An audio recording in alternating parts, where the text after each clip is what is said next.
Anybody who's out there? If you're on the chat, write and say hello so I know you're there.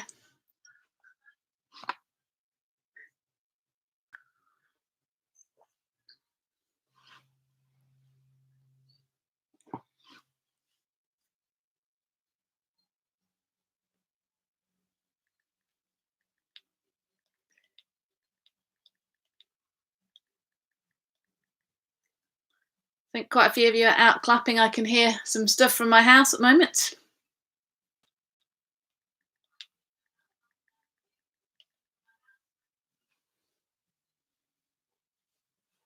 Hi Tony, nice to see you. Hope you're doing all right at the moment.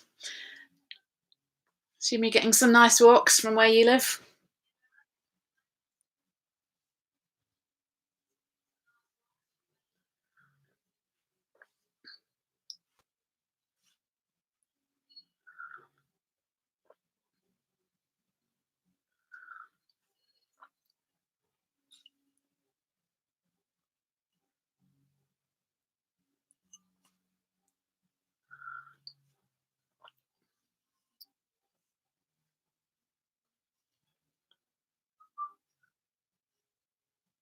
Can hear singing from my house as well. Can't work out if it's outside or it's on the television on the big night in that's going on tonight.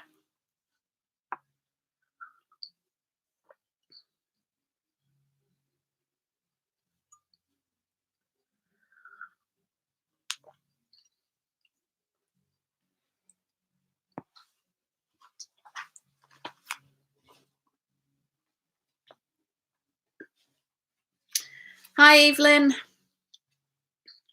Nice to see you, in a manner of speaking.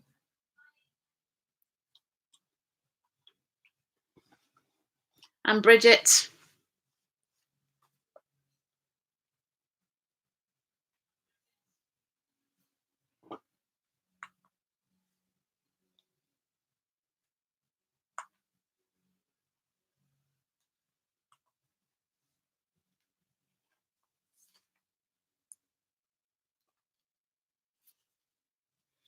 Couple more minutes. The numbers are increasing gradually from the clapping. Oh, well done, Peter. You got back again. Is that you on your own, or are you with Ella as well tonight?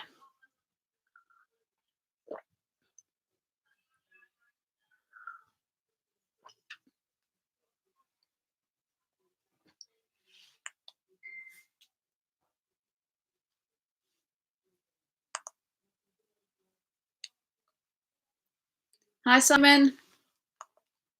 Welcome.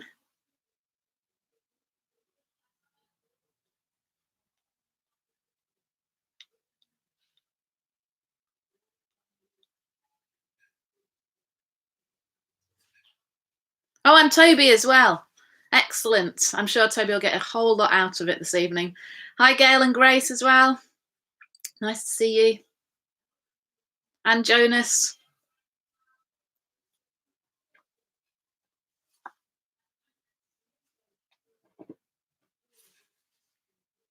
Hi, Michelle. Nice to see you as well.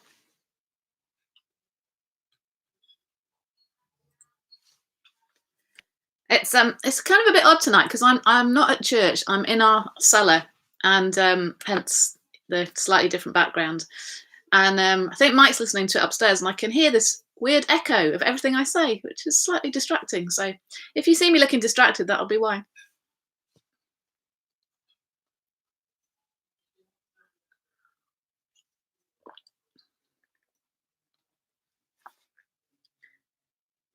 So we'll just wait for one more minute. Hi, Rob.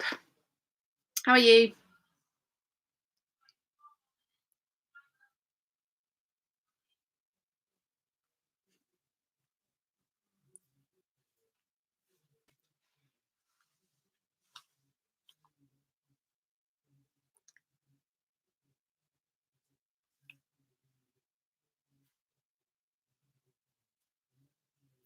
And Claire. Hello, Claire. How are you?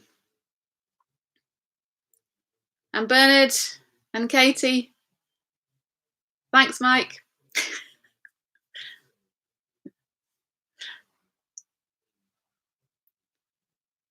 Leftover Christmas pudding.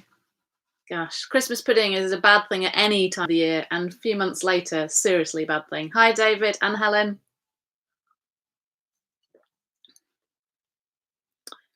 So I hope everyone's had a nice kind of a day.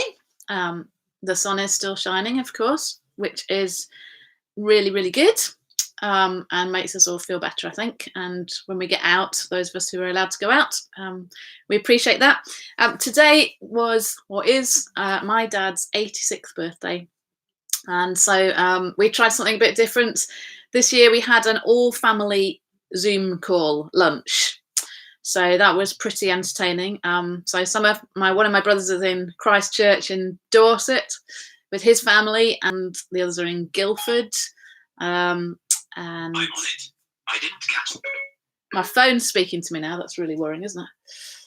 And my mum and dad are inside the M25 somewhere, and my niece is in London, and we had this Zoom call lunch where we all tried to sing happy birthday at the same time, which of course was a complete disaster on Zoom because of all of the delay and everything. But my dad appreciated it, so that was nice. Okay, so my little challenge for you tonight is this, for those of you that are in the chat.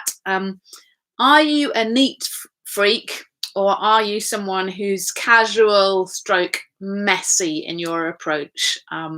So are you a neat freak, or are you a casual messy kind of a person? You'll probably have some idea of what you're like by the fact that when we went into lockdown, the first thing that you might have thought if you were a neat freak was, oh, yippee, lots and lots of time to clean my house and sort everything out and make it perfect. And if you're a more casual kind of person, you probably might have done that for half an hour and then stopped. So that's my question to you tonight for you to answer down on the live chat is, are you a neat freak or a casual stroke messy person? So we'll get a few answers. Hi, Brenda and Sue and Shavinda as well. Good, we've got one answer so far.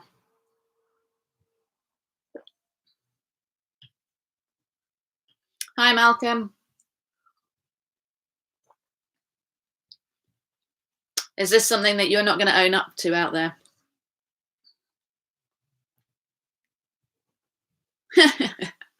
That sounds like fun in your house, Gail. Total carnage. Yeah, that's good. Casually neat, Peter. Very clever. Brenda's a neat freak. It's Brenda you need to have around your house to tidy it up. Bridget, casual messy. Helen, definitely messy. David, messy, but not casually so. Wishing I was neater. Oh, look at this. One of each in our house from Bernard. Simon saying his desk is always immaculate. Mine's more immaculate now that I'm not there. Rob Heskin, I'm neat if it's anywhere somebody else might be. Now that's a good approach, I think. Well, I think that I'd quite like to be neater and tidier, and sometimes I am, but not so often in reality. And anyway, I mean, you've got a whole bunch of people living in your house. It just doesn't work, does it? So we are going to continue in our study on Numbers, and we're going to look at 4 chapters tonight. So are you ready? 4 chapters. We're not going to look at them in complete detail. So in fact, the first couple we're not going to look at in a huge amount of detail at all, but I thought it would be only fair just to comment on them a little bit. So chapter 3, and I hope you've got Bible with you.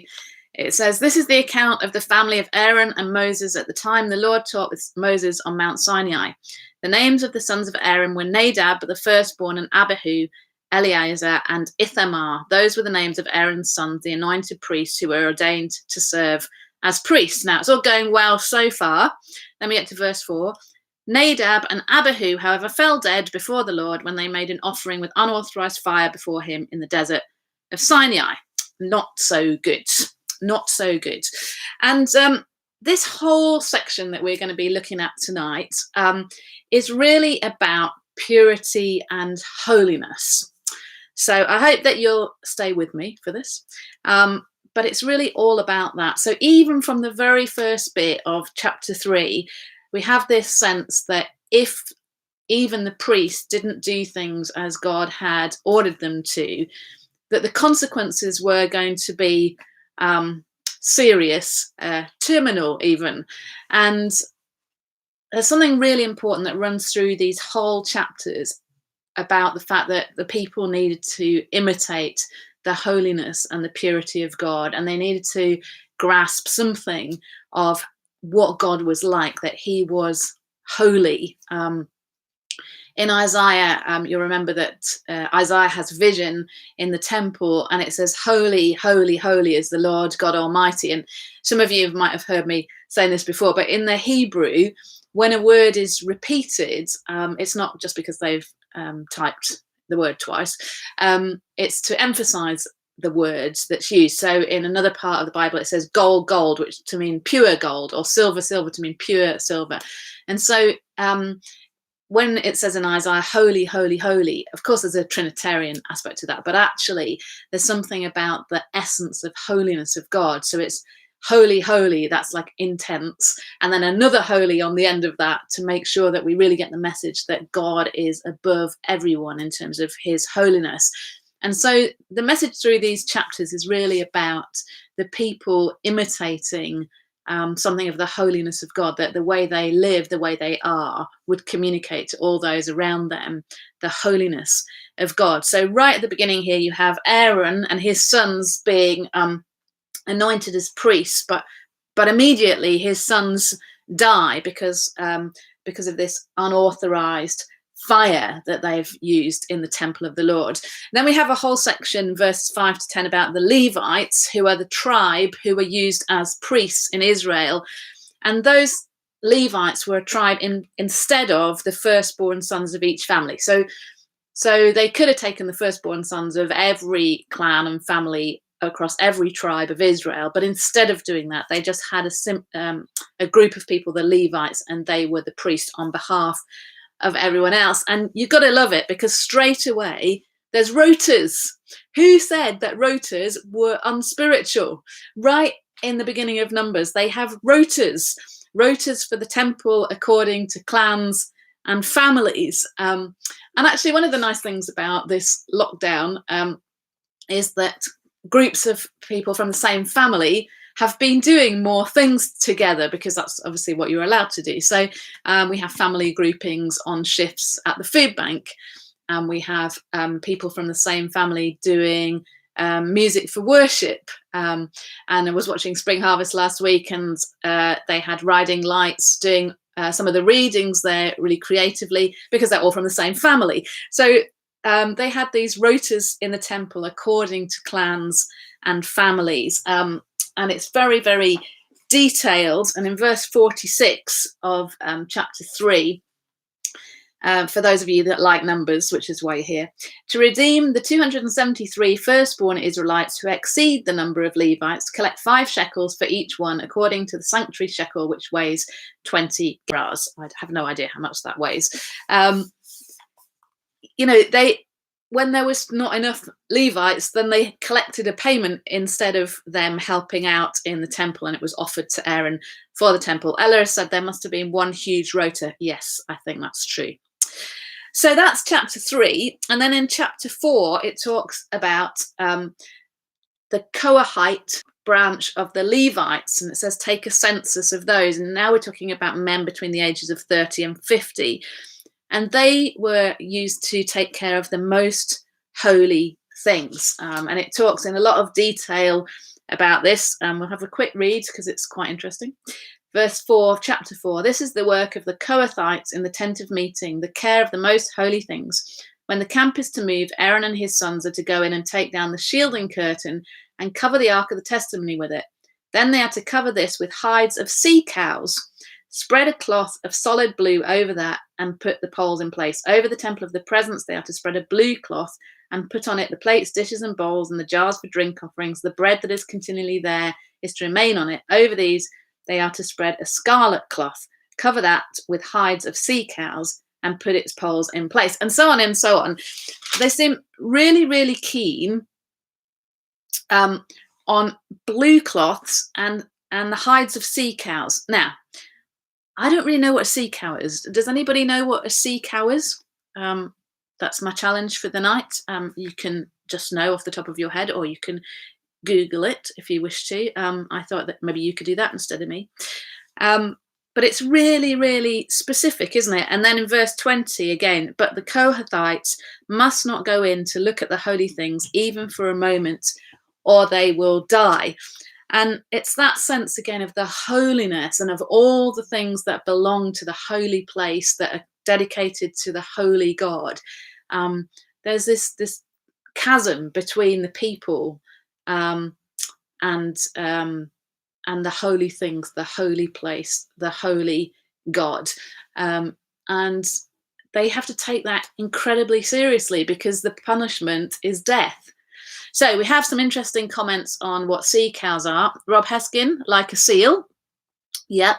Bernard, who's checked in the NIV Study Bible, says they're dugongs.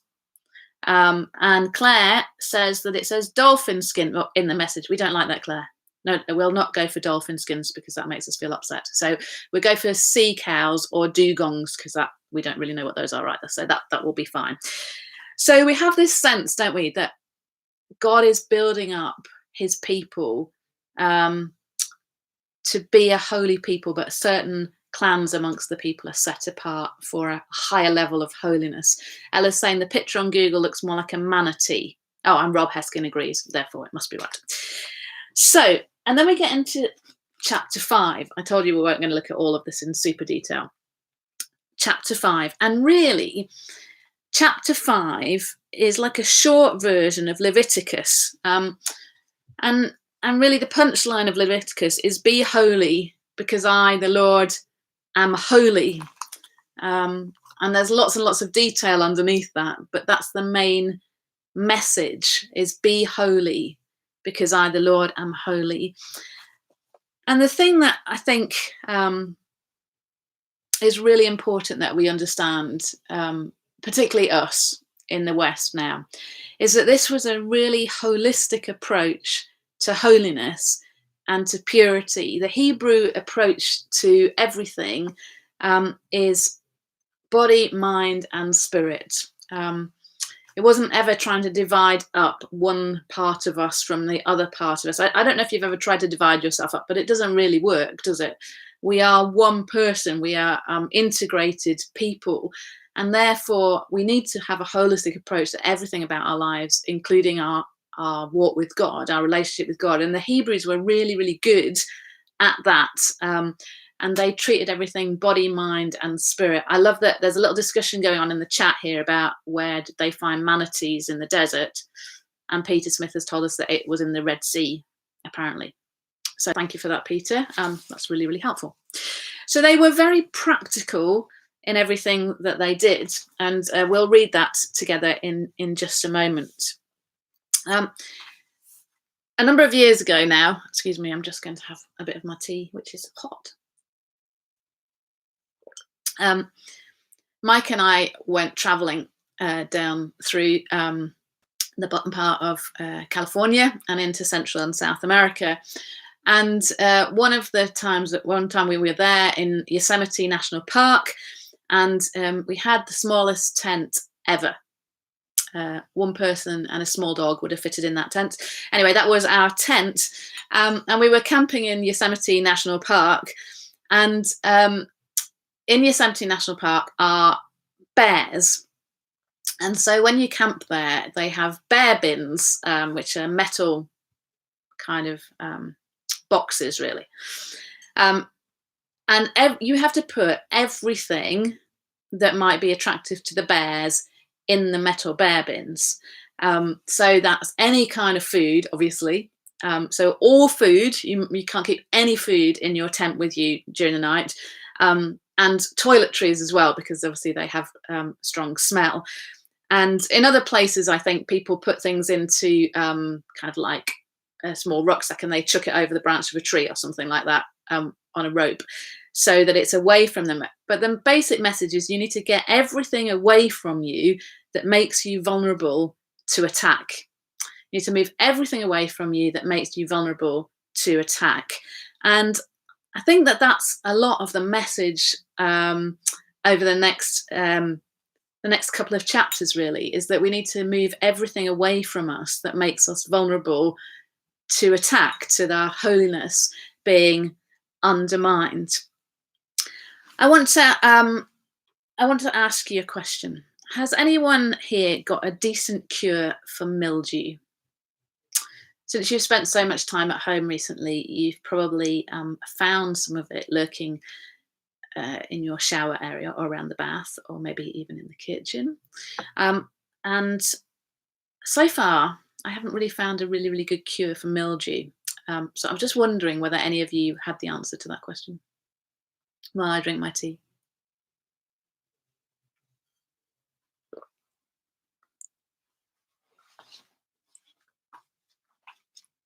Pink stuff. Sue, do you feel like you would like to be more specific about that? Because I think maybe going into the supermarket asking for pink stuff might not work.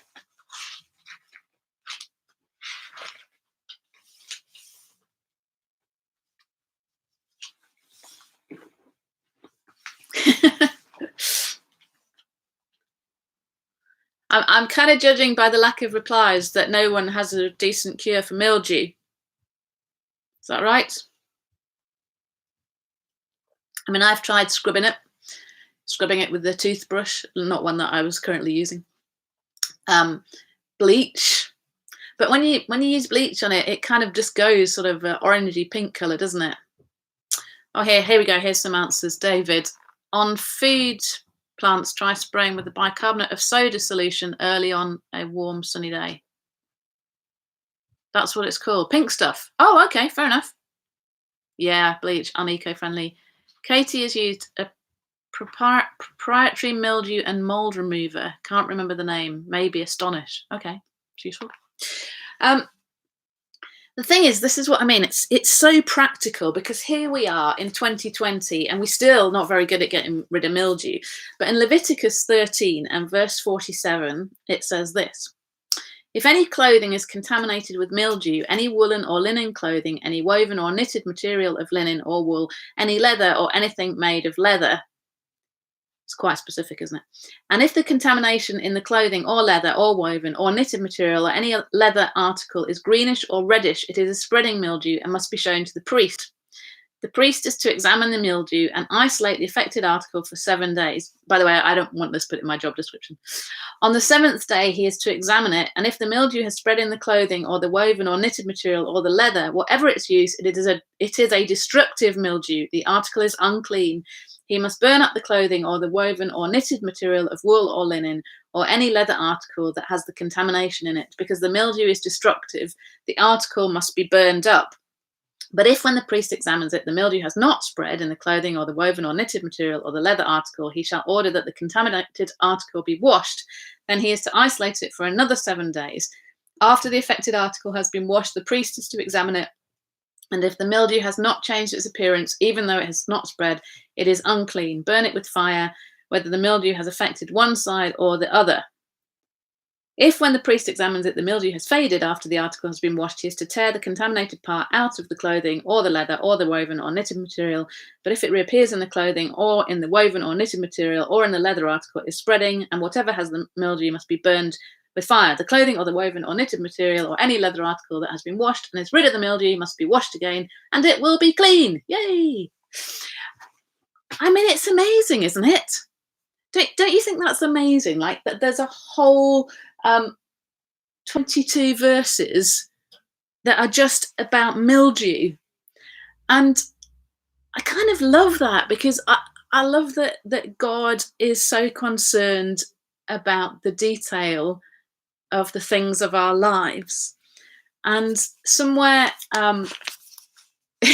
yeah, Rob, I was just thinking that as I was reading it. Rob's written, we must burn the bathroom with fire. Yes, same, actually.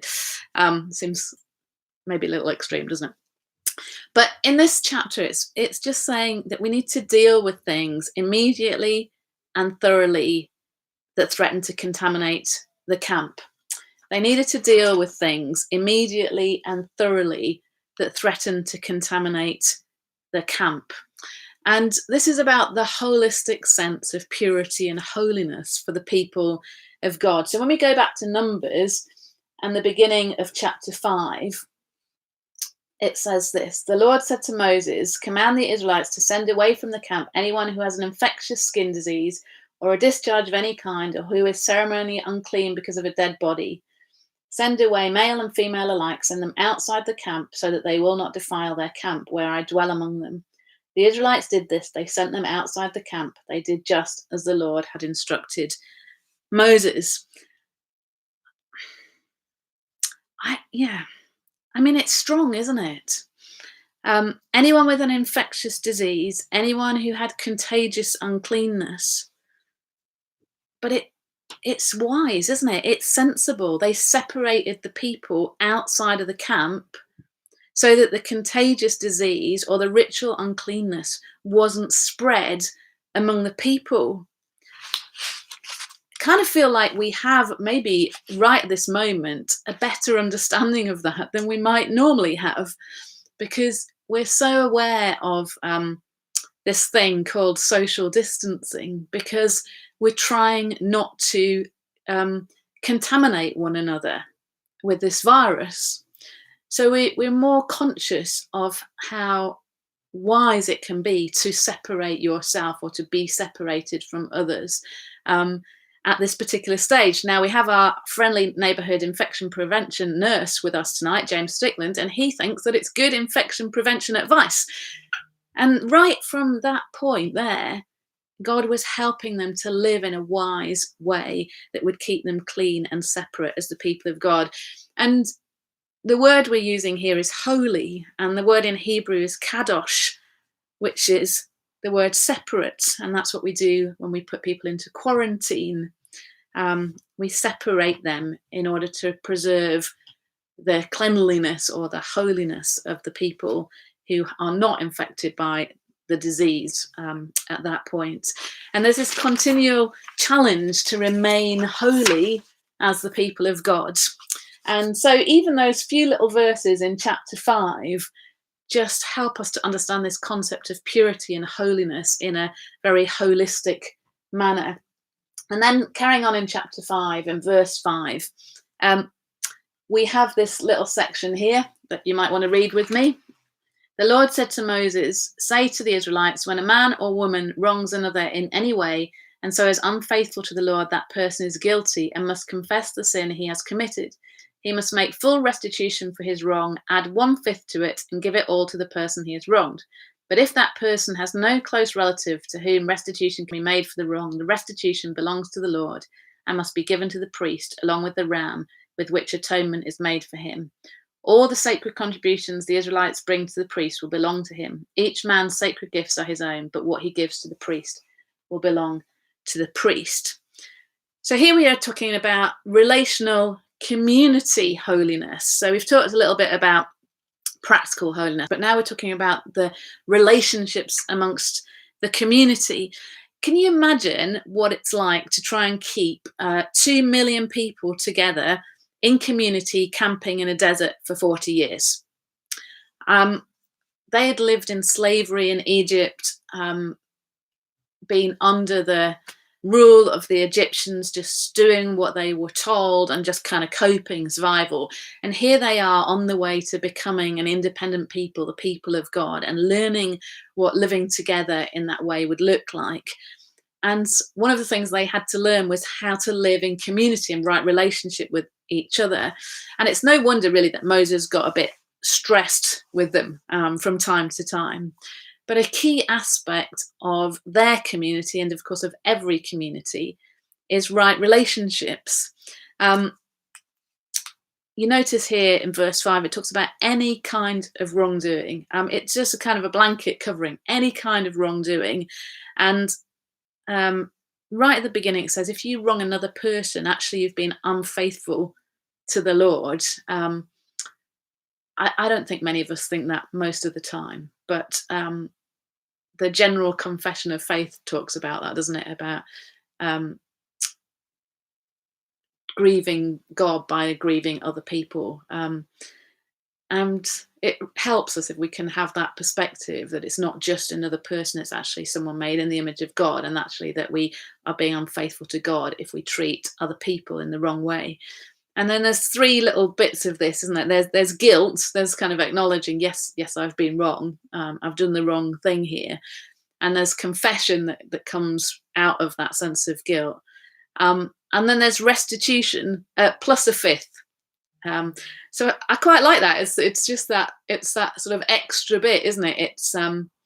It's the extra kindness that we might want to go beyond just saying, oh, I'm sorry that I did that. It's the extra bit to make sure that right relationships are preserved amongst the people of God. And of course, that's what can set us apart, isn't it? We are a multi-generational community. The Church of God is a multi-ethnic community, and we are all really different from each other. We have different personalities and backgrounds and experiences of God. And if we can live together in that way, it's a real powerful witness to the holiness of the God that we serve. Right, you're being very quiet. Let me know you're still there. I don't know if Boris did read Numbers, by the way, Sue.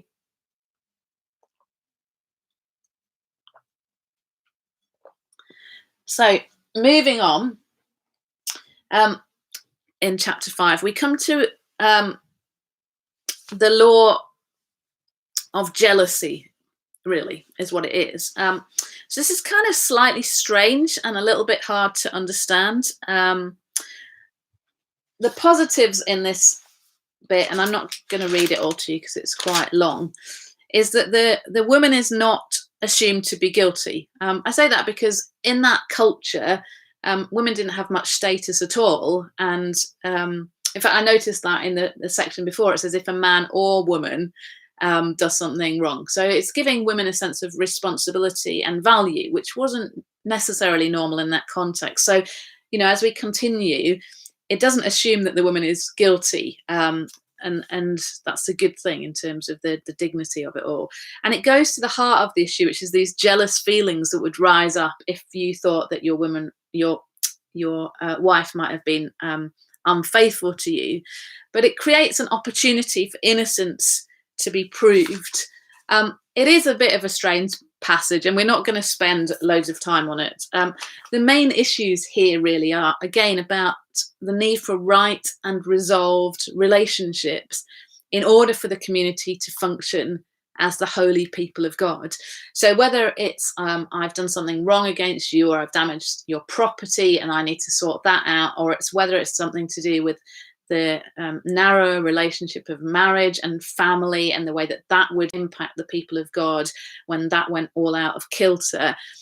God was concerned that these relationships are resolved in this passage for the community to function as the holy people of God.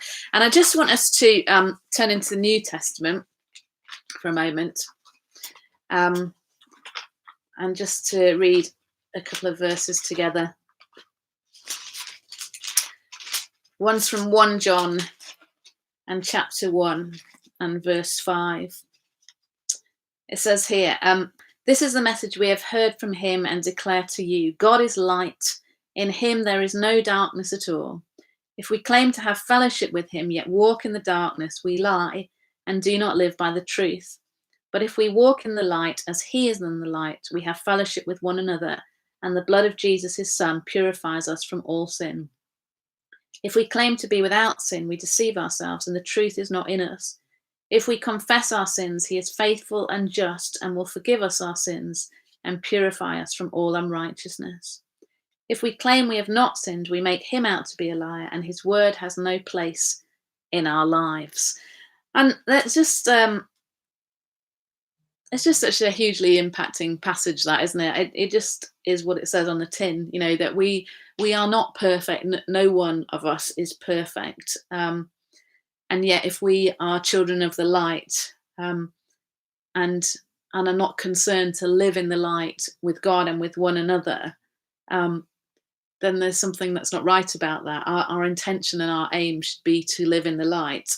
But if we don't get it right, then because of the blood of Jesus, we can be forgiven and cleansed, and restored to righteousness in his presence, which is just a wonderful thing, isn't it? So many people carry around such a great weight of guilt with them, and yet these few verses remind us that we don't have to carry that weight of guilt around with us. We can be forgiven, we can be cleansed, and we can resolve things with other people. That doesn't mean that all relationships go back immediately to the same place that they were, but we can try and aim for that restoration. And in Matthew chapter 18, it talks more about that. Matthew chapter 18. I feel like saying, does someone want to read it? But it's going to be very quiet if that happens. Verse 15. If your brother sins against you, go and show him his fault just between the two of you. If he listens to you, you've won your brother over. But if he will not listen, take one or two others along, so that every matter may be established by the testimony of 2 or 3 witnesses. If he refuses to listen, tell it to the church.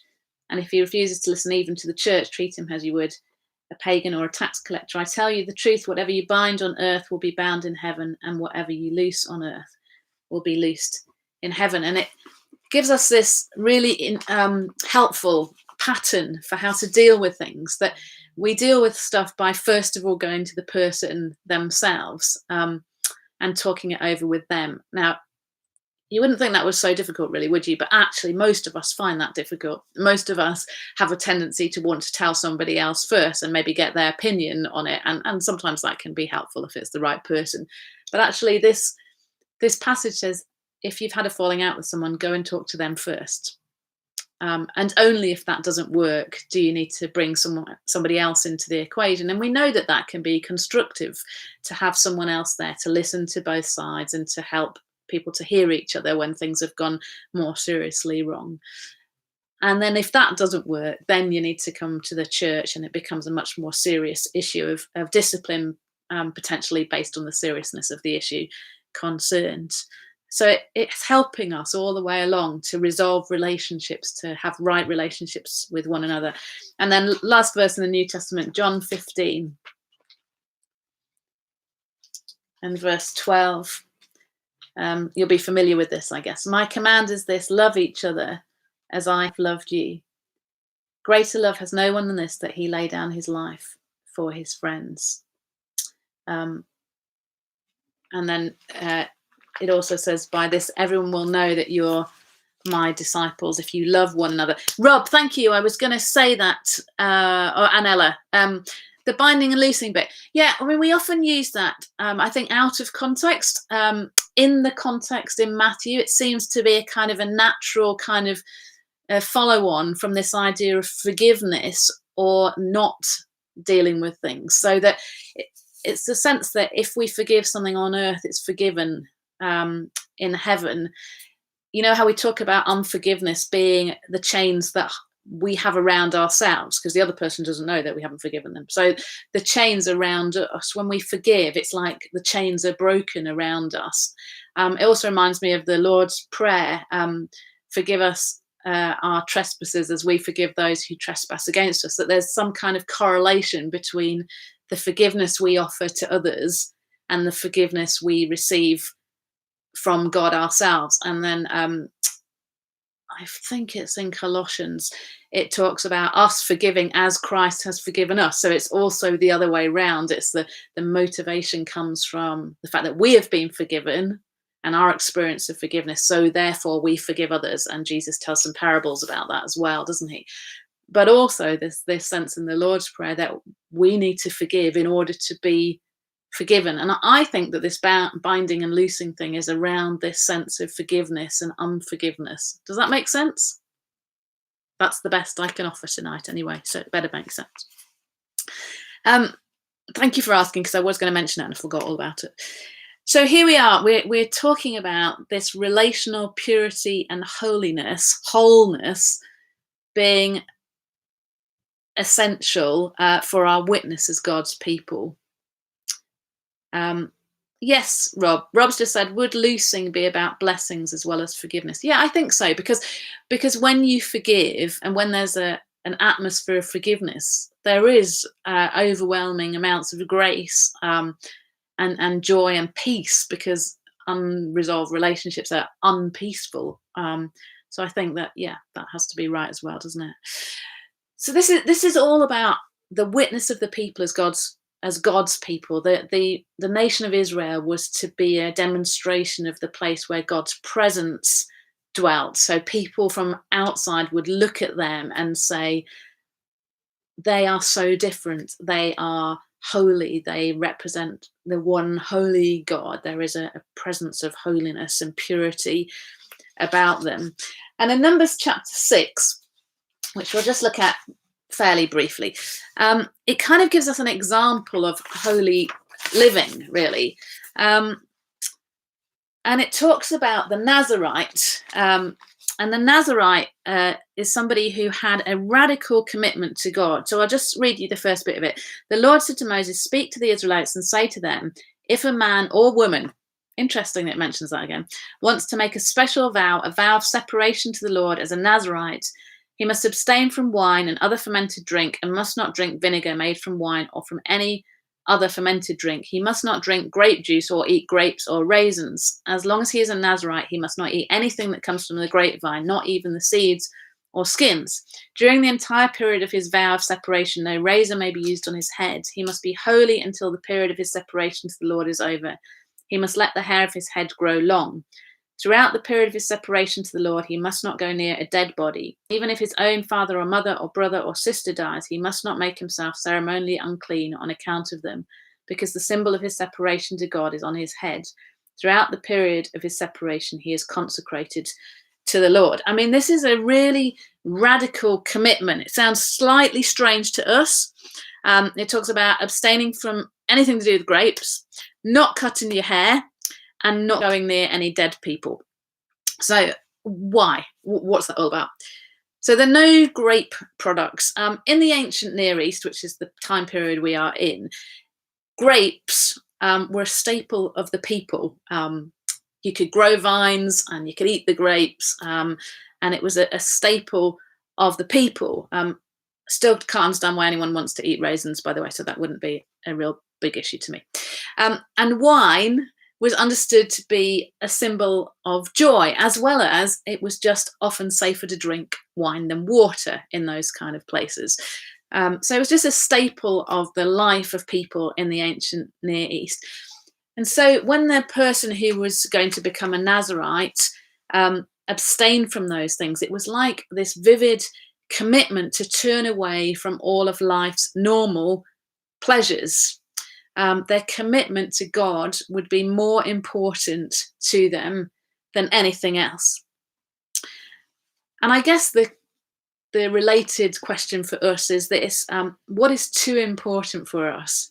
And I wonder how many of us in this lockdown period have maybe struggled. It's not so bad up here, to be honest, is it? But struggled to get something that we really wanted to have. And sometimes when you can't get something, you feel even more desperate to be able to get it. I know when we were traveling around South America, I had this massive craving for lemon meringue pie. Now, I don't have lemon meringue pie that often at all, but because we couldn't have it, I just felt absolutely desperate to be able to have it. What is too important to us that we couldn't put it aside in order to seek after God more? What is the thing where we say to ourselves, if I'm going to be happy, I must have this? And is that something that you could put aside over against your commitment to God? Because I think this was about them turning away from the things that were normal pleasures in life in order for this period of time to commit themselves entirely to God. And what about the whole uncut hair thing? I mean, there's quite a lot of stuff at the moment about coronavirus haircuts. In fact, one of our the people who rents our church normally put on an email to us that she was concerned for the level of topiary that would be used by her husband in the cutting of her hair over the next few weeks or months ahead.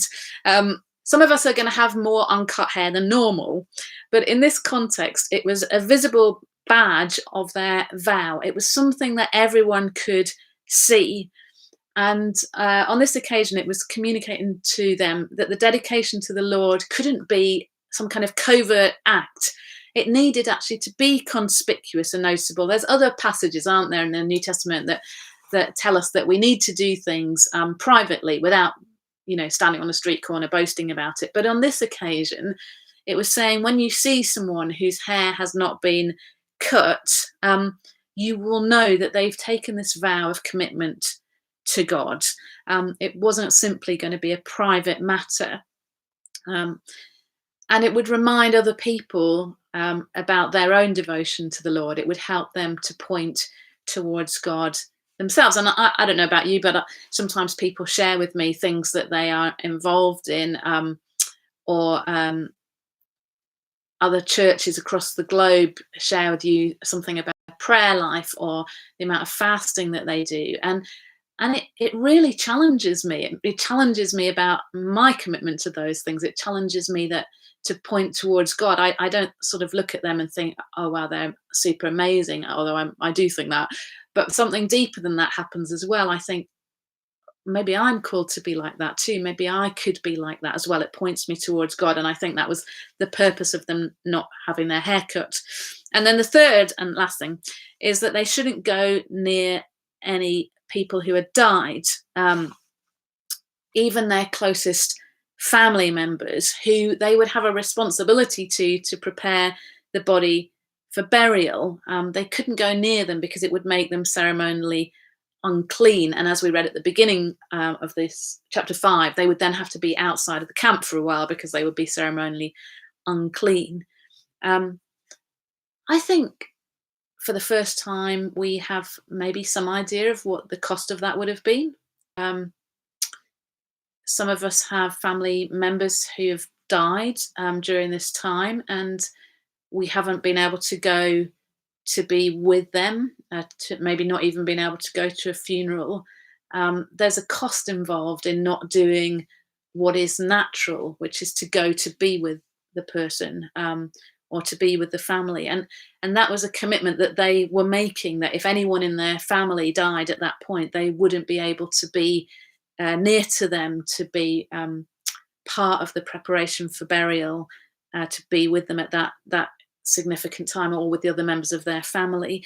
And I think that's because there's something about contamination, but there's something more than that about the uncleanness, about death being closely connected with sin, as we see in Romans 3 verse 23. It talks about the wages of sin being death. It's like an intentional stepping away from sin and death. It's taking these extraordinary measures to avoid sin. And I guess when we're thinking about that, maybe a question to ask ourselves is this that I'm about to say or do or look at or step into, is this full of death? Not in a literal sense, but in a spiritual sense. Is this something that is going to give life to me spiritually? Or is this something that's going to cause death to me spiritually? Is it going to make my spiritual life shrivel up a little bit? Is it going to hide it? Is it going to diminish it or stunt it? Is this something that I need to intentionally step away from? And so the Nazarite did all these things. But as we read the rest of the chapter, and we won't just do that tonight, but we find out that it's still inadequate. It's still completely inadequate, because after the period of Nazarite commitment is over, and it's just a temporary thing, then he has to bring sacrifices and offerings. He has to bring a burnt offering and a sin offering and a peace offering. And then he has this covenant meal with the priest, as if the Lord. So even having made all these commitments, these really serious and challenging commitments, it's still inadequate. He still has to bring sacrifices. I wonder how often we feel completely inadequate. I mean, Samson is the other famous Nazarite, and he manages to break all three of those vows in an extremely short time. He's committed to it for life. We're often better at self-indulgence than self-denial. We can end up being a bit phony, can't we? Trying to kind of avoid contamination, but not really having that in our heart. But it's not easy, is it, to be the people that God calls us to be holy as He is holy. And I think just finishing tonight, it's really important for us to remember that Jesus fulfills this commitment on our behalf. He gives up heaven. He gives up everything of his status and his position in order to come and be amongst us. He makes this radical commitment in his life, which is fully lived out for God in every way. And as we read through the Gospels, we see that time and time again, fully lived out, even to the point of death on a cross. And he lived separate from sin and then took on death and overcame it for us. And his ultimate sacrifice means that we don't need to offer a burnt offering and a sin offering and a peace offering, because he is all those things for us. And so we just have the free gift of walking into the covenant relationship with God because of what Jesus has done for us. He has restored the covenant for us, and it's out of that place of relationship with God that we are holy. We are motivated out of that place of relationship, and motivated because of the presence of the Holy Spirit within us to be holy as he is holy, and to live out that relationship with one another, which is in a slightly strange kind of phase at the moment, by making sure that our relationships with one another are still good at this time. And when things go wrong, as they can well do over texts and WhatsApps and social media and all the rest of it, that we still put them right with each other.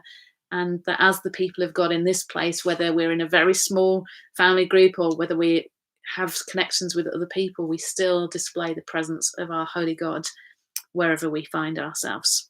So I think that's all for tonight. I think that's kind of quite enough, actually. And we are going to look a little bit further on next week, and we kind of get more into the story. I can't promise you whether that's next week or the week after, but quite soon we will be getting into more of the story bit that we're more familiar.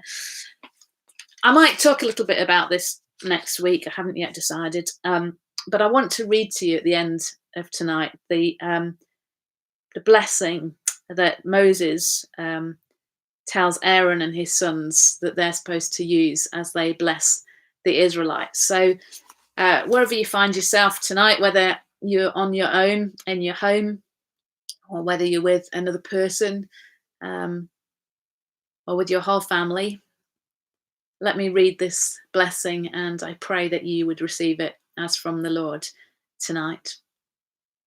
The Lord bless you and keep you. The Lord make his face shine upon you and be gracious to you. The Lord turn his face towards you and give you his peace. Amen. Thanks for joining me tonight. I hope that we'll see some of you on Sunday morning as we start our series on Elijah, which is going to be really fun and a bit different.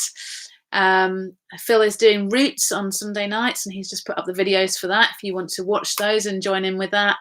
And there's an opportunity, of course, to join in with morning prayer or Compline every day, apart from Saturday, if you wish to do that as well. So thank you. It's been lovely to be with you. And I hope that you've enjoyed the view of our cellar, trying to work out what on earth we have on our shelves behind us. You'll find out our interests by looking at the shelves behind us. So God bless you all, and see you all soon.